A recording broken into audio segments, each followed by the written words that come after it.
At yun nga mga abel, no? Good afternoon sa inyong lahat. Yan, maulang araw ngayon. Tuesday ngayon. Medyo talagang yung pagtitinda namin, na-smash din kami. Sobrang smash. Yan, basang-basa tayo mga abel, oh. Ito nyo naman, oh. Maliligo na tayo ngayong tanghali. So ngayon ang oras is 11:53. Yan mga abel. So ngayon, kahapon, di ba, na-vlog natin, yung ibon natin is yun nga, nag-egg yung ating itong si saan na to? Ito. Itong si pastel natin, ayan, nag-egg, ayan. Ito nag-egg to. So ngayon, yung pangalawang egg nito, malamang sa alamang, ilalabas siguro mamaya, mga abel. So, ito, yung ibon natin, oh. So kahapon, di ba, ano ba kahapon? Ay, Monday kahapon, di ba? Nung Sunday pala, nung Sunday. So, nung Sunday, nag-egg nga to. Kahapon naman, medyo nag-alala tayo kasi nga naglaglag yung ibon natin ng ng bagwis. So, nung binalag ko ng tanghali, hindi pa siya nalalaglag. So, kahapon, ng mga bandang, ano bang oras yung nagbigay ko ng, sa kanila, ng sneaky mix. Mga siguro mga alas 2 hanggang alas 3. Nagbigay ako ng nagpamerienda tayo ng sneaky mix. Yan. With safflower. So ngayon, napansin ko yung ibon, yung kabilang pakpak naglaglag. So yung second primary naglaglag kahapon. So yun nga, nag-alala ako. Tapos ngayon, tingnan nyo naman yung panahon, medyo talagang masama yung panahon. Ulan ng ulan simula kaninang umaga. Kaya medyo nag-alala ako sa ibon ko. Then, kaninang umaga, maagang-maga, siguro mga 6:30, hindi pa masyado na ulan. Kumbaga, pa lang, kumukulimlim pa lang, pero maliwanag pa bandang pabulakan, maliwanag. So, yun nga, pinaranging ko tong ibon natin na to. Pinaranging natin to, si 6'5". So, tumagal naman siya, halos nasa 35 to 40 minutes yung lipad niya. Solo lang siya, mga abel, solo lipad. Kasi nga, hindi ko siya sinasama pagka malapit na mag-basketing. So, sinosolo lipad ko na lang tong ibon na to, yung mga panlaban ko. Then, okay naman. So, ngayon, eto, makikita nyo mga abel, pansinin nyo, medyo naligo yung ibon natin, medyo basa eh. Medyo nagpakabasa siya, pero naligo na to nung nung Sabado, naligo to. So, ngayon, nilagyan ko siya ng tubig nung Monday, ayaw naman niya maligo mga abel. Yan siya na, medyo nauga yung ating camera, sandali lang. Yan. Medyo nauga. So, yan. Ngayon, kahapon, ano ba yung naglaglag? Ito. Itong kaliwa, pag nakaharap sa atin, kanan. Yan, mga abel. Naglaglag siya, oh. Yan, oh, kita nyo. Naglaglag. Pansinin nyo, oh. 2, 4, 6, 8, siyam na lang, mga abel, oh. Yan, lantad ko. Try nyo bilangin, oh. Yan, oh, yung pangalawang primary dito, nalaglag. Then, dito naman sa kabila, pagdating ko ngayon, eto, kaya napablog ako ng maaga uli. Yan, oh. Nalaglag din yung kabila niya. So, yun pa siya na mga kabila. Naputol kasi yung video ko kanina. Gawa nung nalobat yung aking isang phone. Yan. So, eto mga kabila. Pakita ko lang ulit sa inyo. Si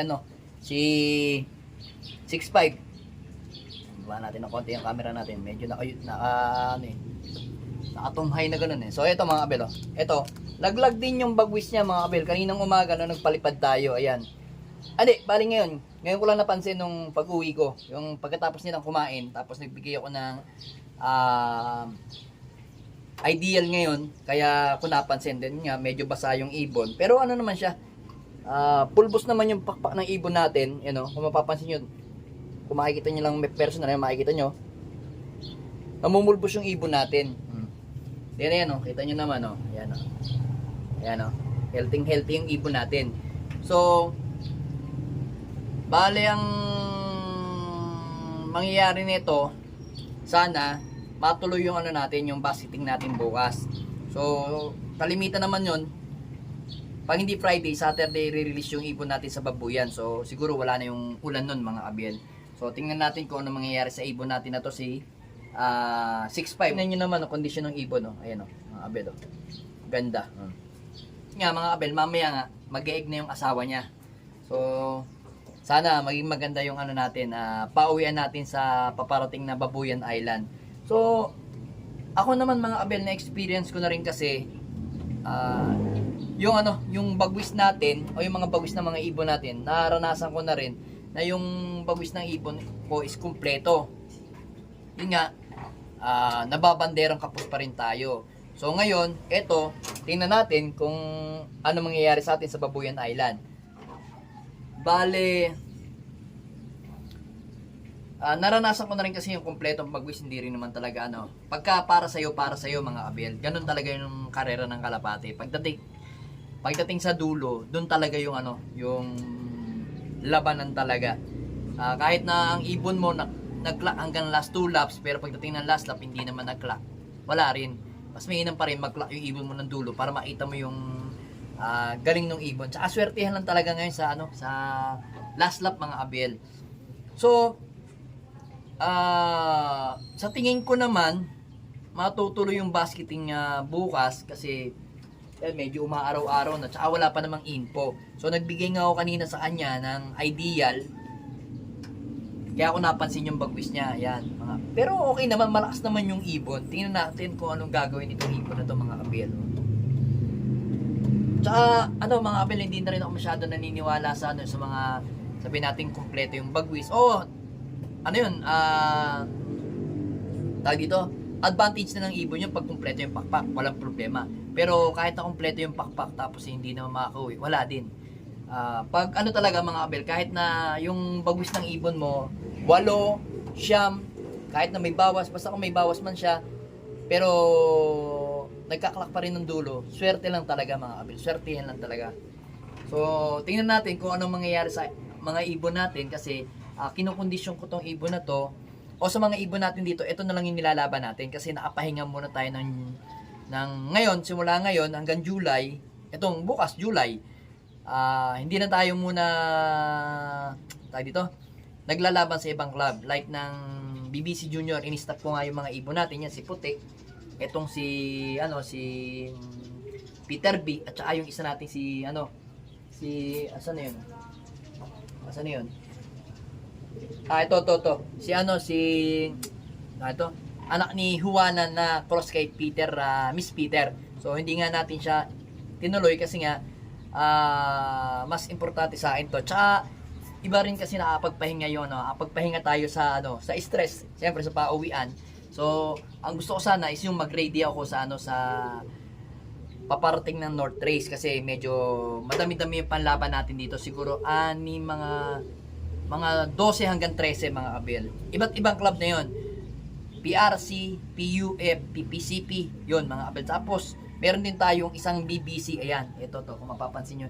Ito BBC natin to, ilalaban natin to, All Bird. Tapos, ilalaban din natin siya sa Patibayan. So, ito yung isa nating kakapitan sa paparating na laban ng BBC. Kaso nga lang, All Bird mga abel. So, sana, harinawa, maging maganda yung pauwian natin dito kay, kay 6'5". Yan, Yan, kita nyo naman, masigla, Masigla yung ibon natin. So, yun, maganda naman lipad niya kaninang umaga. Pero bukas siguro, hindi ko na paliliparin niya. Rest ko na yan. Kasi, marami na rin tayong experience na pinalilipad natin yung ibon natin bago yun nga, yung mga last lap, like ng Tacloban. May pagkakamali rin ako dati na last lap na kasi nung allen maganda uwi ng ibon ko, tapos medyo napagod ng gusto yung ibon ko, katotos ka re-ranging. So ngayon pinagre-rest ko na lang yung ibon ko lalo't pag last lap na kasi. So hindi biro yung liliparin ng ibon natin sa paparating na last lap, like kunyari Tacloban, like ngayon Babuyan. So ngayon hindi ko pa na-check kung gaano kalayo on distance ng Babuyan mula dito sa Minalin hanggang Babuyan Island. So hindi pa natin na-check mga abel. Pero mamaya check natin kung gaano yung kalayo yung distance. Tingnan natin kung abutin siguro yun ng kasi ang Santa Ana Cagayan kasi nasa 406, 405 o 420. So yung Babuyan estimate ko mga 450 yung niya, distance niya. Pero hindi pa ako sigurado, basta nasa 400 plus na yun. So tingnan natin. Meron naman tayong pang motivation sa ibon natin si Pastel. So sana harinawa maging maganda yung natin pauwi natin kasi maganda naman yung binibigay natin condition. Tsaka nakikita niyo naman yung galawan ng ibon, Tingnan naman galawan ng ibon natin, no? Yan, no? Medyo basa lang yung pagbus niya, kaya medyo hirap siyang umano. Basa lang kasi nga nagpaulan. So ngayon sinarado ko lahat ng aviary. Kasi kaninang umaga hindi naman masyado ambon pa lang kaya binuksan ko yung aviary niya dito at saka dito. So ngayon naglabasan nga sila kasi kalimitan to tuwing umaga lagi ito nagbibilad dito sa araw dito sa labas. So yun, antabayan na natin kung ano mangyayari sa atin sa paparating na Babuyan Island kung tayo ba ay suswertehin o another gulong kong tumbling. Aray mo!